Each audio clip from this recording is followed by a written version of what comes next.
let some people join us first. Okay. I'm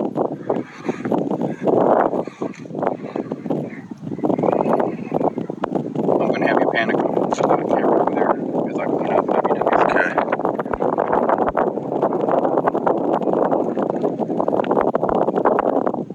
Okay. Hey, James, I'm back. We are at Monument 1. Again, guys, that's the Mexico border right there where it crosses the United States. For those of you who haven't seen it, you can literally more or less walk across if you want to. But I got some news here that's very interesting. There's a man that owns the property here who works closely with us where Brian wants to build the wall. This is the area where we're talking about building wall. But he pointed something out to me, hey Misty, that I want him to share with you guys that happened a couple days ago. Go ahead and take it away. I'm Jeff. Nice to meet you. The border comes along here, and it actually goes up the center of that monument. But they've opened an area up, a square area down there of concrete around the monument where people can walk around the monument completely and not get in any kind of trouble for opening or crossing the border. Okay, so let me show you what he's talking about, guys. You see this monument where this chain is? This is Mexico right here, okay? That's Mexico. Now, if you'll notice, there's a little chain fence that runs right here. Cable. And then right here, you can walk through, and for 1 second, I'm in Mexico. See this? Mexico, not Mexico. Back into the U.S. Okay. So go ahead, Jeff. Okay. From time to time, the International Boundary and Water Commission will unlock this lock right here, and Mexican people can drive right into here. And they lock it behind them. Makes it convenient for the Mexicans. That way, they don't have to fight with crossing the bridge downtown. This is not a port of entry. Okay. So what he basically just said is we've got people that, if you guys know anything about the port of entry, right now, because the agents have been taken away from the port of entry, there's long waiting times to get in and out of there. We've got people that are actually unlocking this chain, this cable here, and there's fresh tracks. They're driving up here, coming right into the United States, not going through the port. Okay? They're coming out right here. You guys can see some of the tracks. I'm going to show you. You can see them in the dirt. You guys see the tracks? Okay? There's the tracks. Now, there's more to this story than just that. Suburbans crossed here this morning. 2 of them had IBWC stickers on the side of them. That's International Boundary and Water Commission.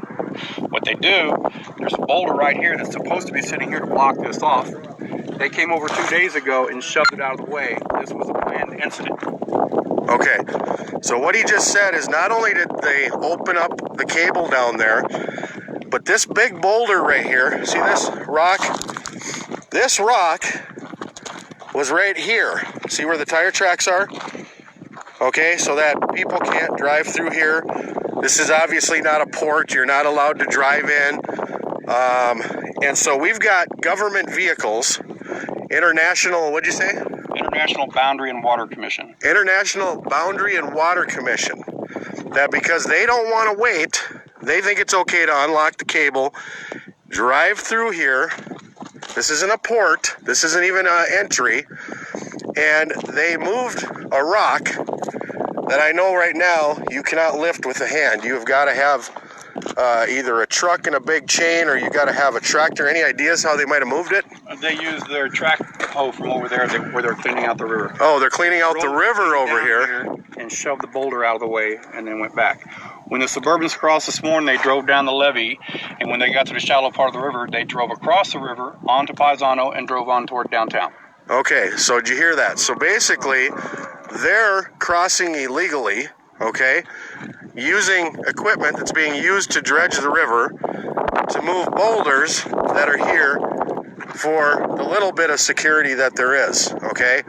I promise you, if we did that, we would be in a lot of trouble. So I just wanted to bring this up to you guys because some of the things that are going on down here, they're very serious when you put the whole picture together. Anything else you want to add to this, Jeff? No, this is illegal and it's wrong. And it needs to stop. Somebody needs to be held accountable for this. I agree with that 100%. Again, guys, you can tell that they just moved the boulder. Look at the rock. You can kind of see the marks where the rock was. See that? Okay, there's the rock. The rock is supposed to be in that hole right there. Okay, so you can't drive through this. This isn't a road. This is not a port of entry. But we're going to get to the bottom of it, but I wanted to share that with you guys. I thought you might find that interesting. It's just another one of the many things that goes on and is wrong with our border.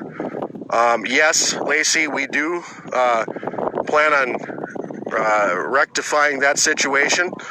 And then for those of you guys that don't know, this is the area where obviously they're trying to put in a new wall. That's the privately funded wall. That's Brian Colfetch. That's the one who started the GoFundMe page. So this is where the wall would go. It would go right here, okay? Because right here we have no border. See this? There's no border fence. It's just a boundary. And you know, you got people now driving in and driving out and all kinds of goofy stuff. So you guys can see how advantageous a wall would be right here to stop them from this side, okay, where they're they got the river over there, okay, then they got this open area, and then they got this big mountain. So if we build some wall and we put some wall here, and this is one of the highly trafficked areas, okay, then we can run wall all the way over to here. Now what this stops and why this wall, this is a perfect place for the wall is because this is a easy accessible city, and it's an easy crossing to get into another major metropolitan. So this is easy crossing. This is kind of like going to the airport, give me a ride, I can cross the street, and then here I am. And the traffickers take advantage of this, the drug movers take advantage of this. Everybody takes advantage of this because it's an easy crossing, and now we got International Water Boundary Commission, whatever they're called, taking advantage of it. So the bottom line here, guys, is we're going to watch this situation, and we're going to report everything to you that we see, hear, and find. Hey, Annie, how you doing? We're going to get it done. And the bottom line is you're not going to see this on CNN. You're not going to see it anywhere else. But the important thing is you guys share these videos. That's the only way anybody's going to know what we're doing here. Share, share, share. And I know you guys do. You do a great job with it. This is the reality of what it's come down to now. So I will chat with you guys later, but I wanted to show you that. This is Jim with United Constitutional Patriots, New Mexico Border Ops. I'll talk to you guys later. Thank you.